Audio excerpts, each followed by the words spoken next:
Welcome to another episode of iSober. This is a place for anyone who may not be able to make it to meetings, feels nervous walking in through the doors, or is struggling with active addiction.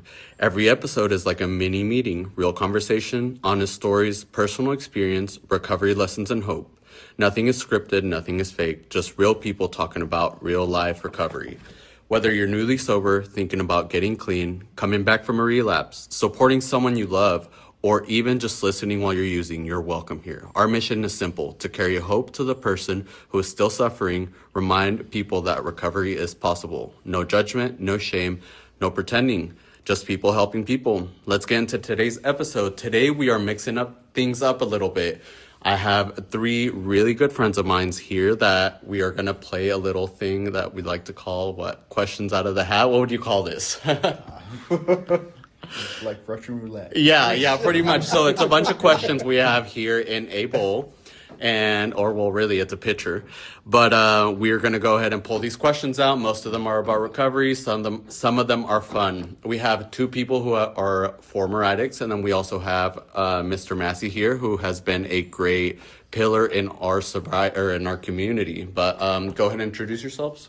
Oh, I appreciate that. Yeah, of course. I honestly hate that question, like, tell me about yourself, Michael.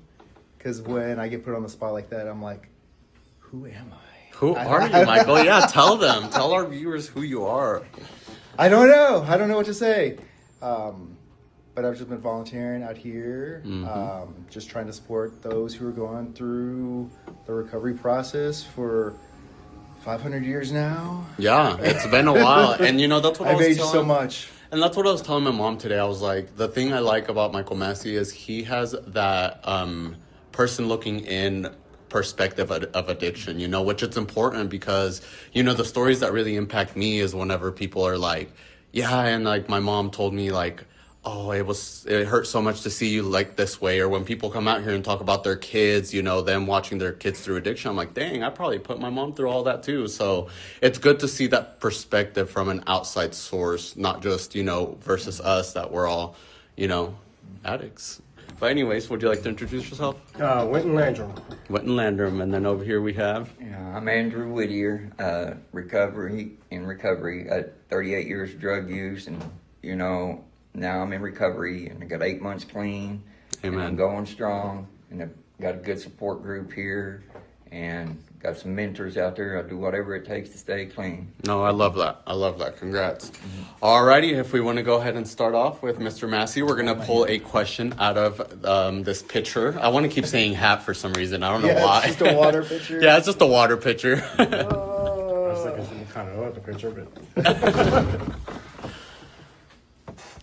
If you could instantly master any skill, what would it be?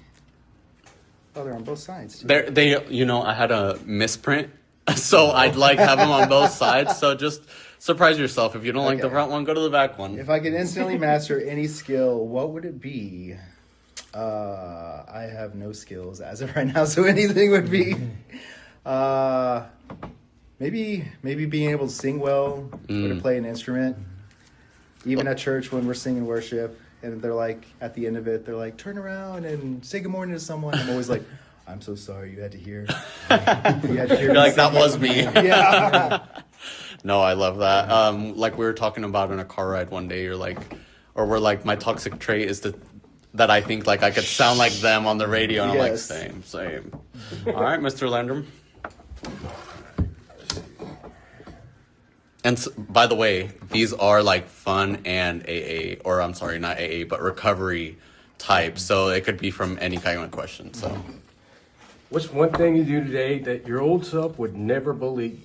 Let's see. Life changed since getting sober.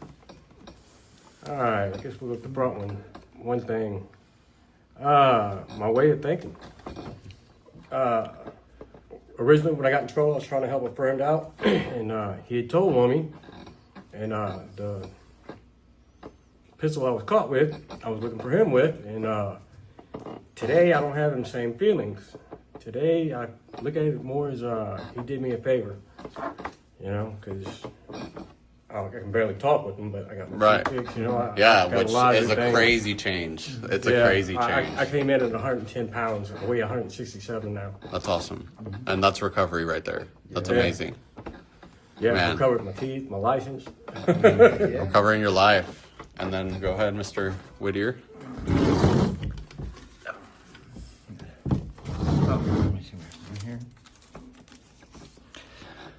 What are you grateful for today? One, you know, I'm just grateful to be alive. I'm grateful for my support group and my sober friends here in my church and my God mainly. And, you know, I'm grateful that I joined this program, and I'm grateful that I graduated drug court, because a lot of people don't make it like that. But I really, you know, wanted recovery. I wanted help. I wanted to change, and I didn't know how and all that. God was with me and put people in my life to make that change. And that's what it had to take. And I'm really grateful for that. And since that's happened, I got my daughter back in my life, and a lot of amazing things have been happening in my life. And it's got me to the point where, you know, I won't never go back to that life. I love where I'm at today. And that's all I got. Thank you. No, I like that. That's a good one for him to get, because you're already in the habit of like texting out like 3 things I'm grateful for today.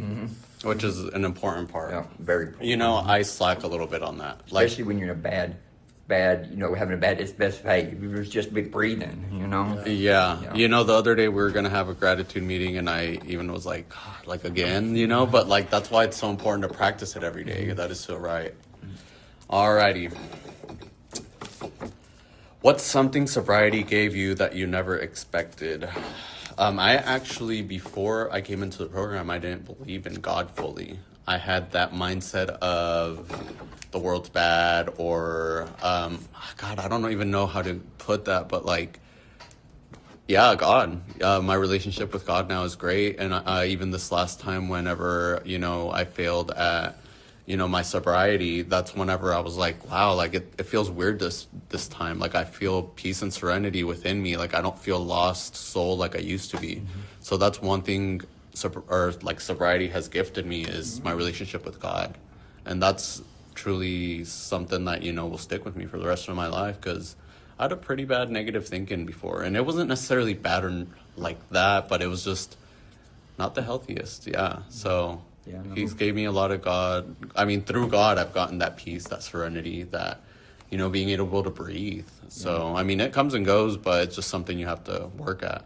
I personally think. That's my opinion. Yeah, plus now you believe in yourself now too. Exactly. You know, before you don't. When you get God in your life and things start changing. And it all comes you know, through Him. and I mean, it all comes through does. Him. It really Yeah. does. You know, they say 1,000's too many, you know, and how did that go? One is too many, 1,000's not enough. Yeah, but the hardest thing to do is, like they say, is give yourself a chance, you know, and, you know, you got to give yourself a chance, you know, because if you don't, because when you're stuck in addiction, you really don't give yourself a chance, you know, to see the other side of sobriety and the things that you can have. And if you give yourself a chance and make goals, and just little goals, whether it's just passing a UA or just little bitty goals, and you accomplish that goal, it makes you push for another goal and another goal. Once you start completing goals, you starting to believe in yourself again. And then when you have God in it, because, you know, I come from, when I was in Oklahoma County Jail, when I got drug court, I was on my last leg. I was in suicide cell. I took off on the cops. I tried to get them to kill me when I got busted. Spent 4 days in the hospital. When I was in, when I got out of the hospital, they put me in suicide cell, butt naked, and I just surrendered. You know, I surrendered in. I didn't know what to do. I didn't know nothing about recovery or nothing. And Miss Madison come to me, and she looked at me, and the first thing she said, "Do you believe you're a lost soul?" Because she seen that on my face tattoo. And I said, "Yeah, I do." And she goes, "God loves you." And I said, "F God" at that time, you know, at that point in time. The next thing I know, I was in front of Judge Stoner, and, you know, and the man just reached up and fist bumped me, and I never seen that in the courtroom. And I was thinking in my head, what's going on here? And that's how God works. He put these people in your life, and that's what made me change. You'd be surprised. I didn't put it together. You know, it took me a minute, but God had the bigger picture. You know what's crazy? One of the guards from Oklahoma County is a security guard there at the Homes Alliance where I'm working at. And I get to see him and work with him every day, bro, and it's a different relationship now that I'm not locked up, and you know, it's like he's a different person, but it's crazy. And he told me the other day, he was like, man, I never knew you were this type of person, you know, because I thought you were a regular piece of shit. I'm like, well, thanks a lot, dude. Yeah. Fuck you too. Oh, that's great. Mr. Massey? Oh, golly. Can I just read the other side? of Sure, this? yeah. Way not to waste paper. Yeah. What would you tell your younger self? So much. Yeah. That you were just, you know, what would I tell my younger self? Just that you're more capable than you realize. You know, I guess I'd start with that. I feel like that's something important for everybody, just kind of, you know, being comfortable in your own skin is hard for a lot of people for whatever Yes, it reason, is. for a variety of different reasons. And I feel like that's part of the reason it's so easy for me to kind of come out here, because, you know, like, I didn't know anyone in their addiction. And so it's like, from the day I met you moving forward, like, this is the person that I'm getting to know. And I feel like it's easier for me to spot, like, the potential in everybody and try to draw that out. And it's like, I try to, that's why it'd be kind of cool to go back and tell my younger self something like that. I would tell myself some lottery numbers. I don't know about you. Dang it! No, I do like that, though. So what do you do? I've heard several stories. It's a mystery. No one even knows what I do. Yeah. Yeah. We'll keep it a mystery. I'm gonna Maybe keep it a for mystery. now. Maybe afterwards we can Yeah, we can there we talk go. about it a little bit. Yeah. But it has been a mystery for a lot of people. Let me tell you that. Why a lot does of people. everyone care what I I don't do so know. much? It's just because I personally used to think you worked at the church. I used to think you Yeah. worked for Life Church, and I thought that was like your main job. No. And then later on, they're like, "No, he just volunteers. Like this is just a volunteer thing." I was like, "What?" And then I mean, it opened my eyes to you a lot more. I was like, "Wow, like one Yeah, I of heard this he person." works for church, and corporate, and Corporate, I heard Alliance. that too. Oh man, People have suspected me of being like a drug mule. Like, stop it! That's crazy.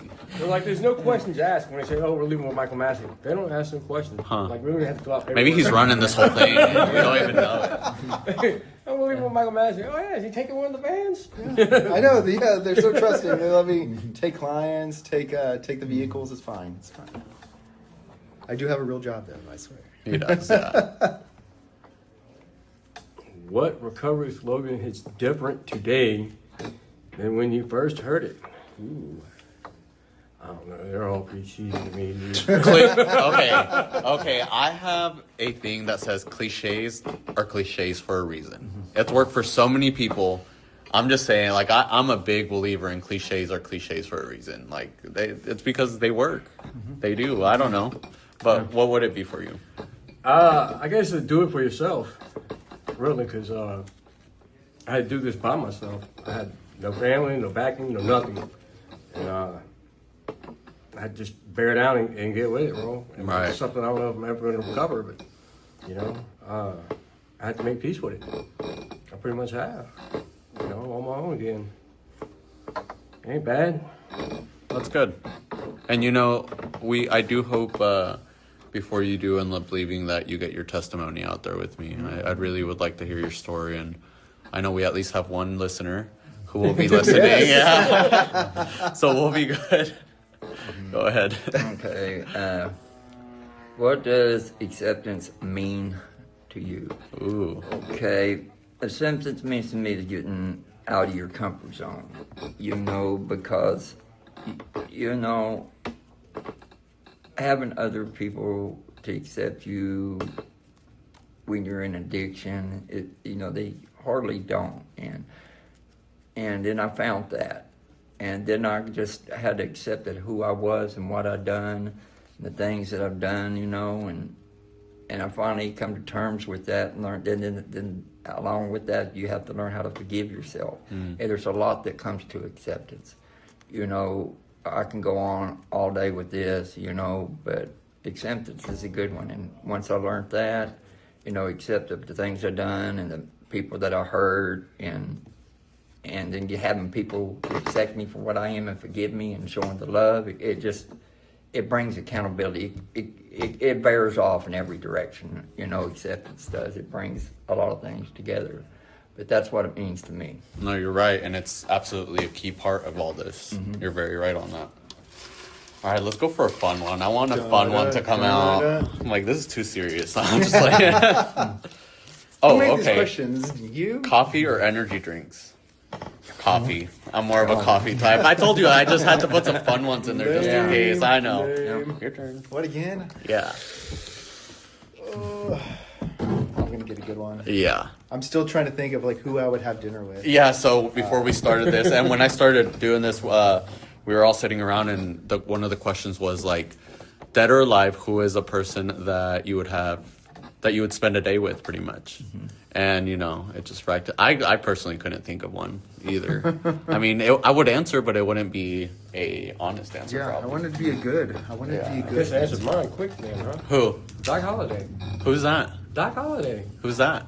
The famous gunfighter, Doc Holliday. You know who? Yeah. I'm thinking like Doc from Back to I the knew you were Future. talking No, Doc Holliday. A real person. Believe it or not, when Devin asked me that question, you wouldn't believe who I picked. I'm saying, I know you know. I picked Kurt Cobain. Because he had talent, even though he blew his brains out, and he was stuck on heroin. But I was really stuck on Nirvana and Kurt Cobain's all of his history and stuff.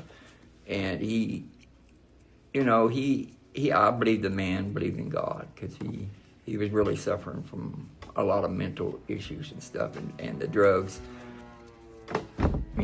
didn't help. Pushed him over. Pushed him over. Yeah. And that's what it can do. And that man has all kinds of talent. But that's what happens. But yeah. But I don't want to be that part of the deal. I just want to have his talent. Yeah. Yeah. So what do you think? About who I'd have dinner with, or just no? No, that question. I'm not. No, we don't have all night. Yeah. He'd be sitting here like, no, wait. Wait, no, I'm not committing to that. This question says, what personal growth have you seen in yourself this past year? Ooh. I think that is a good one. I have been going to counseling for a little over a year now, so that's been helpful, just trying to get a better gauge on where I'm at. But this sounds so weird. No. Like, I please. just did this a couple We're of here days for ago.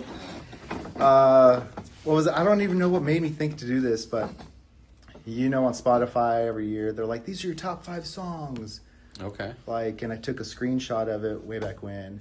And then I was like, you know what? I uploaded it to ChatGPT. One of those two. What? Uploaded it and let AI analyze me. I was like, based on these 5 songs, what would you tell me Oh about God, myself? that does not sound fun. It was pretty enlightening. Was it? Okay. Yeah. And I then was so after that, I was kind of curious. I don't know what, like I said, I don't know what possessed me to do this. I journal pretty frequently, and so I just grabbed some old journals and I took snapshots of 3 random journal entries. And put it into ChatGPT. Yeah, and oh I was my like, goodness. based on, up at work we use Copilot a lot. Right. So, Yeah. Same. So I was like, based on these 3 journal entries and what you kind of already know about me, I want to know the outcome. What did it say? I took some screenshots. I'm but I was like, based on all this, would you say that I'm actually growing as a person, or am I just repeating the same cycles? Because sometimes I'll journal, I feel like I'm just writing about the same stuff all the time. That's so smart. And, that sounds like something that I'm gonna go do after this. I kind of recommend it. I don't need the counselor anymore. I'm just Yeah, gonna start exactly. using AI. But it said that it's yes, you actually have grown as a person. You've grown in self-awareness. You've grown in just your ability to take action, go into counseling, things like that. But it was so friendly. It's but you might want to notice these repetitive patterns you have. What were they? Yeah, I'm over here biting my nails. You stay busy to cope. You tend to carry on other people's burdens as your own. So chat does know you. Yeah. Wow. So I thought it was pretty enlightening. So I've never I'll just thought keep to do growing that. from that. Yeah. I'm gonna go do that now because I have a little prayer journal, and I just want to see what it thinks about what I write. like analyze me as a person, what would you say this person's like? You know, like Yeah. just It was pretty interesting. I kind of recommend it. I'll show you like some screenshots. I'm gonna have to see this.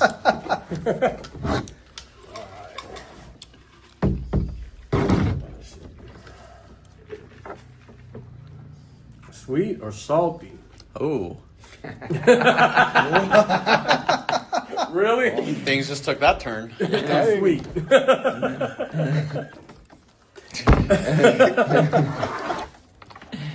Go ahead. my turn. Yes, sir. Way down at the bottom. Let's see. I know. can't think of the I bottom. try to We'll put go more back on top. recovery ones versus fun ones, but I don't know. I got kind of crazy with the printer earlier. We had an issue. Books and movies, or movies. I would have to say, well, that's a hard one, because I get a lot of books out there that I I like. think you're too. like 50-50. Yeah. I would say 50-50. 50, yeah. Me knowing you just shortly, Yeah. I could see you being a 50-50 Yeah, person. I mean, I'd like reading books if I ever quit procrastinating and get my glasses. 'Cause I really do need them. I'm surprised that I can even see this, you know. But I did buy some glasses, so I am seeing a little bit better. Yeah, just down there. Alrighty, let's see. How has fellowship impacted your sobriety? Oh, well, I was reading Purpose Driven Life book the other day, and I had told you about this. I hadn't been going to church and stuff, and it wasn't because I didn't want to go to church. It's just I needed like a break. Well, then I'm reading chapter 17 with Happy, and it was how we need fellowship in our life to grow with God.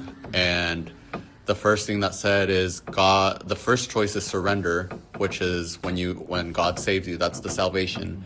But to nurture that, you need fellowship and to grow within the church.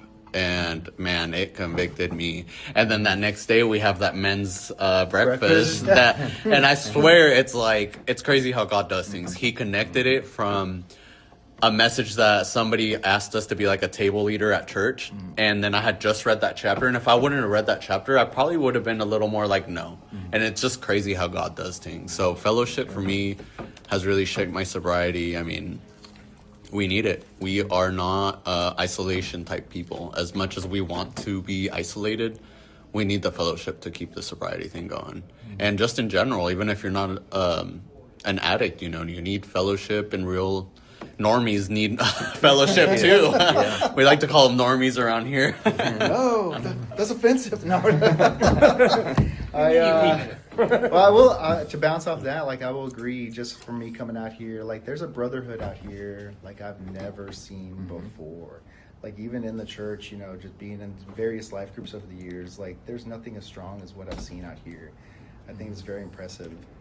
And I think that's another, like, one of the many reasons I like to come out here is because, The fellowship. Like, Yeah. like, I appreciate fellowship. y'all, like, letting me be a part of y'all's community. So You're thank a you very pillar much. here. I mean, seriously. Duh. Yeah, and be surprised at people that need you here and that you do help, that you don't see. There's a lot you don't see, people's lives that you influence. Wow, y'all are stuck with me. Well, that's a blessing. Again, I read the other side Ooh, to this, but he's I efficient. don't know Paper what this. efficient. I don't even know what this means. Maybe I will drink. Oh, no, that's just you need to get another one. That's just, I like to be that type of person that types too fast, and usually it's all wrong. I don't know why I type that fast. Yeah, I don't even know what that is. Okay. Oh my gosh.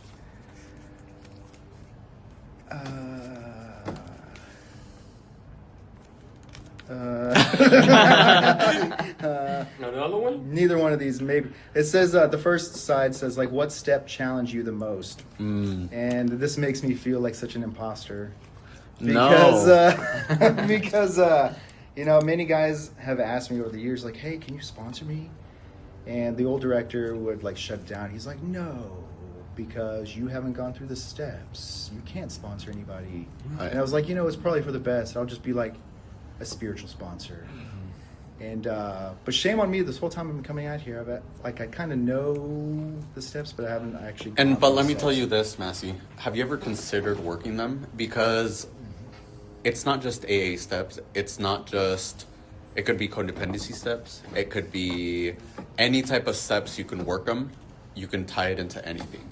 it doesn't just have to be alcoholic addiction. It could be codependency. A lot of people do it for like weirder stuff. I mean, not weirder stuff. God, that's gonna sound so bad. But like the one day I was downtown and I was walking by and there was like for Overeaters Anonymous, there was all kinds of things. Like I was like amazed at all the types of meetings there is out there. Like if you start searching it, like there's one for everything, and you could just work it for just to sponsor people. But I mean, like I said, not everyone needs them, and that's what therapy is for at the end of the day too. But yeah. Yeah, it would be good. It'd be good. I should, but Be a mentor. then I'd be sponsoring everybody. You know, I'm just kidding. Yeah, no, I like you as a mentor better. All right. Let's see. God, I feel so bad. I just said weird for the meetings. Like, I know, like, I'm going to get shamed now. That's not what I meant. Canceled immediately. I know, and that's what I didn't. Because there's like 3 or 4 that I could think of, but I just can't even think of them now. How do you deal with fear? All right. What kind of fear? Fear? Mm-hmm. Well, define fear for you. Children Yeah. or fear? What did you say? Fear of children? What? Fear for your children, Oh. like you're scared it's gonna happen to your kid, or you're worried, Yeah. Okay. or fear of another man. Or I really don't fear nothing. My kids are smart. My youngest joined the army. Oh, wow. They're all none of them to walk my path. So far as fear of physical fear, not really. I mean, if God wrote the book in your life 10,000 years before you were born, then everything is pretty much destined, right? So why fear anything but Him? That's Something very I've always wise, sir. believed. No, I like that. But it's a hard question. You didn't define fear. Very broad. Well, mister. Let's see here.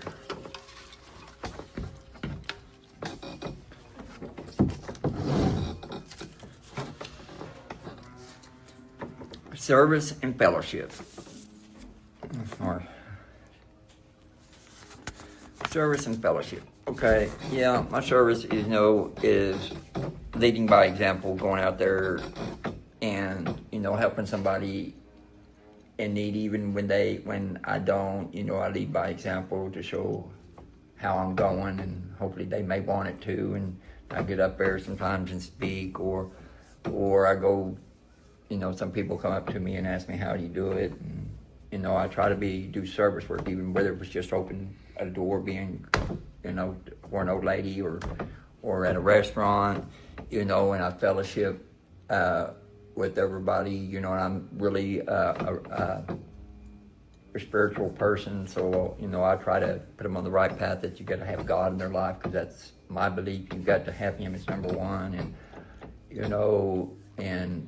and that in return, that helps me. That keeps, like iron sharpened iron, and when I start to get dull, I depend on the fellowship around me, like my pastor, Massey, or some of the people here, to keep that edge nice and sharp at all times. But that's how I feel about that one. Thank you. Man, if we went to that favorite slogan one, I love when people say that iron sharpens iron. I love when people put that in terms like that.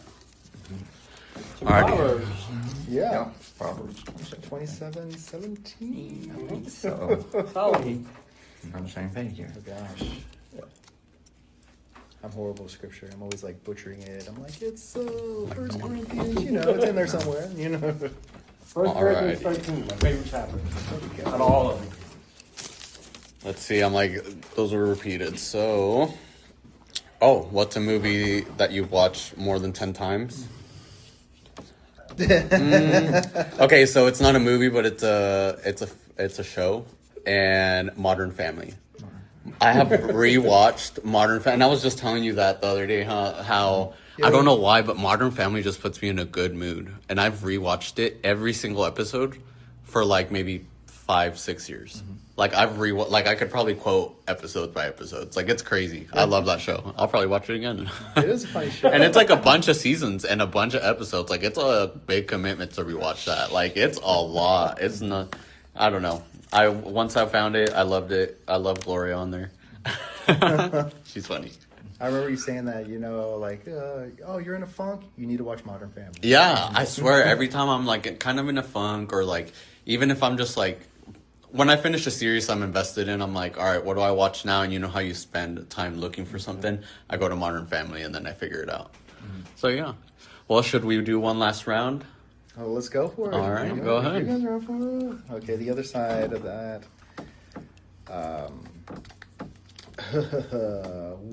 What dreams are you pursuing now? Pass. No. Okay.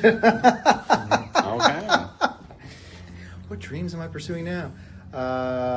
Does traveling count? I was going to say that for you. I was like, can I answer this for you? Because you've been doing really great on scheduling your travels. And that's, that's a dream of mine too. So I admire you for that. I mean, no, I appreciate traveling is great. Because what was it a while back? The goal was to go to all 50 states by the time I'm 50.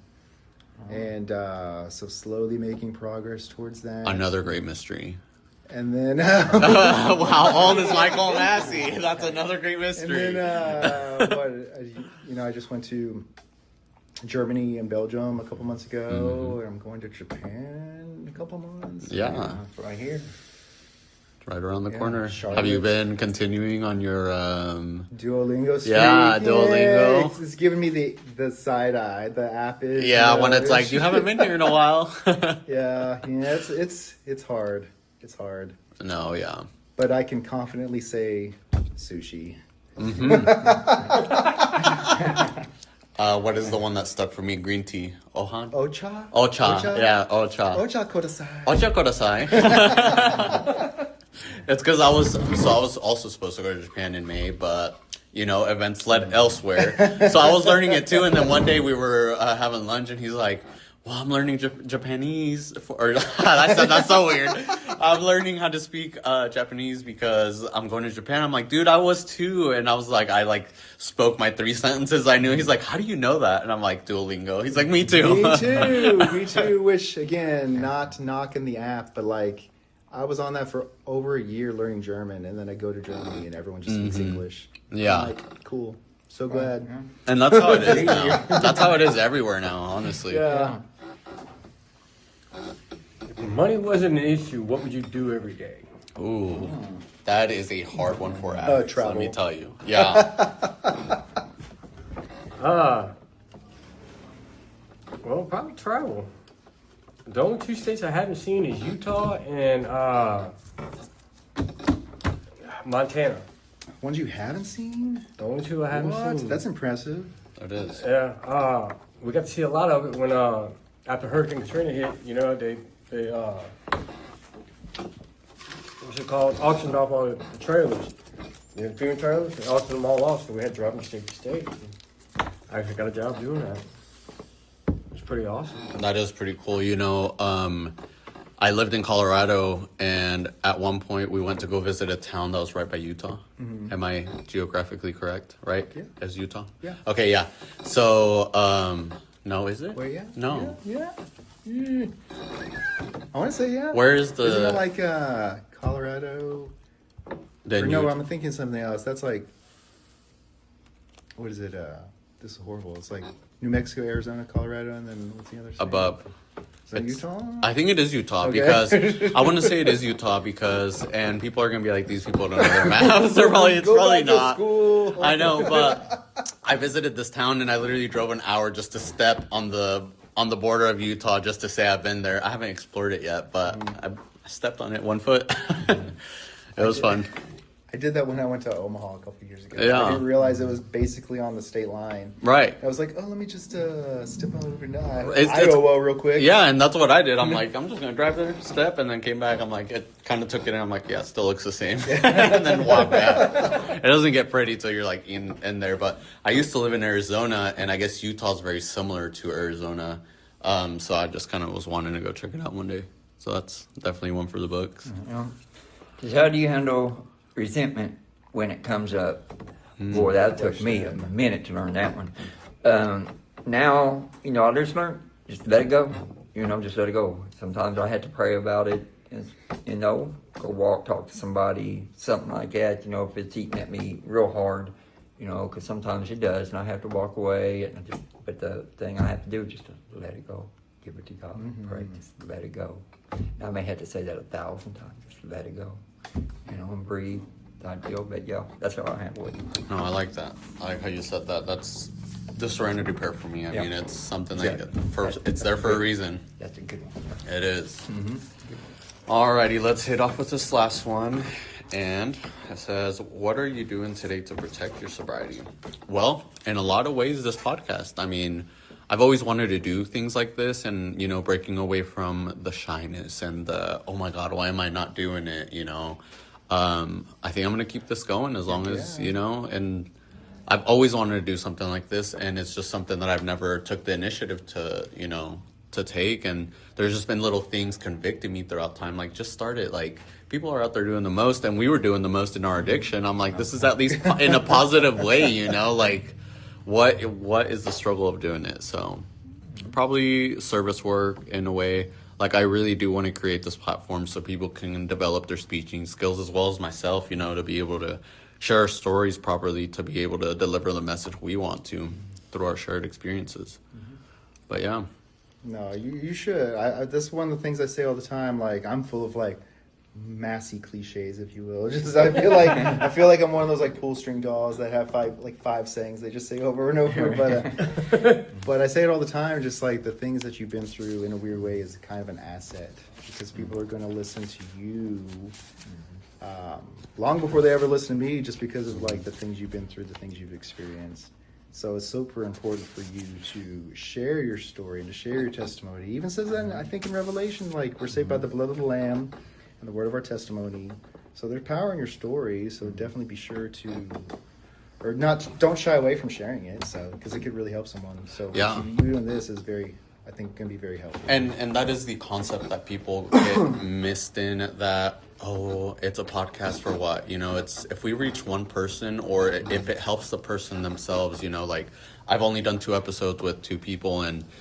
Afterwards, they were literally like, thank you. Like, I needed to do that. I don't know why, but, and yesterday he was like, I'm kind of like breathing better. Like, I don't know. It's like one of those, I can breathe now, and it's to me, that's cool. Like, that's kind of why I got my PRSS, and that's kind of why I stayed in this field, is to continue helping people like that. So I don't know. It's to help me and to help others. Essentially, if it takes off, it takes off and it stays where it's at. I'm down with 3 listeners. That's all right. That's why I got the idea of the PRSS, just being out there at the homeless lines. Like I was out there 6 years. And the people that I was out there with are still there, and they see me now. That's crazy. You're a shining example for them, and you can show them the way. I mean, and that's really why I want to catch your testimony, too, because you have a powerful story behind you. You all do. I mean, for mine, I don't know. Every time I see a speaker, they've been through so much. I mean, mine was just pure out of addiction. I mean, it wasn't like I had a hard life or nothing. I made my own life hard through addiction. It wasn't, anything like that. So I love when I hear a good testimony because it just, I don't know, it just drives me. My life my childhood wasn't hard. I come from a good family, See, and me too. They've got money. And I just made my way out of it. And that's good. And that's great. I think you're going to help a lot of people out there, and you need to keep doing what you're doing. Well, any closing thoughts? No. Alrighty. Well, for the ones listening who are still out there in addiction, we are here for you. I do have my email up if you guys were ever needing to get into a detox center, rehab, sober livings. We're all here for you, and thank you guys for supporting this podcast. I love to hear from all of you. Eventually, we'll do a testimony for you both, and thank you guys a lot. Thank you, George. Thank